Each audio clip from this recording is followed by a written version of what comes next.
We have an incredible imagination. Our eyes can take in 4 million bytes of information every second. The moment we take it in, our imagination processes it and forms a 3D color picture and then immediately puts it into motion. The imagination is very powerful. We think in terms of pictures. If I were to say, big black dog, you don't see the words flash across your mind. Your imagination shows you that image. So we are visually oriented. And every one of us in our imagination has a picture of ourselves, our family, and our future. And how we see ourselves is the way that we are going to become. You will never rise any higher than the image that you have of yourself. You will never accomplish anything that you first do not see yourself accomplishing. When we're young, we start off with big dreams. Yet one of the biggest problems that we have is that as we age, our dreams tend to shrink to the size of our situation. It's a form of self-preservation, really. We don't want to be disappointed or to feel as though we're not measuring up. So having small-minded goals is safe. Yet we need to heed the words of Albert Einstein, who said, "Never give up on what you really want to do. The person with big dreams is more powerful than the one with all the facts." So periodically, we need to be stretched. We need to learn how to dream bigger.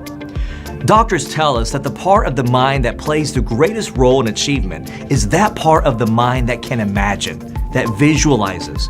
There is a sense that what you see is what you will be. It's a fact of life. We produce what we continually keep in front of us. So if you see your health, your marriage, your job getting worse, that's exactly what you are going to produce. A lot of people want a better life. They want to get out of the rut that they're in, but you cannot give birth to something that you have not first conceived on the inside. You've got to conceive it on the inside through your eyes of faith before it can ever come to pass on the outside. In 1995, Alvaro Pascual Leon did a study that validated the importance of visualization. And so one group of volunteers practiced a 5-finger piano exercise, and neuroimaging revealed that it stimulated the motor cortex as they expected.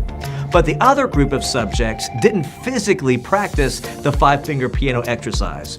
And researchers told them just to mentally rehearse it. And so they did the exercise in their mind's eye. And the researchers discovered that the motor cortex was just as active during a mental rehearsal as it was during the physical practice. So researchers came to this conclusion. Imagined movements trigger these synaptic changes at the cortical level. In other words, the simple act of imagining something has just as much of a powerful neurological effect as performing the action itself. So how you think and what you think about actually remaps your neural connections.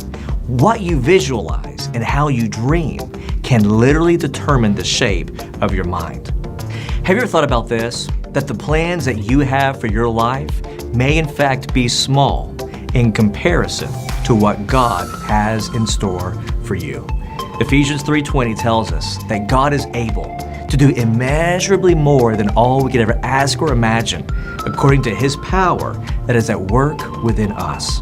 And that means if you can dream it or imagine it of what your future could be like, it's already too small in the eyes of God.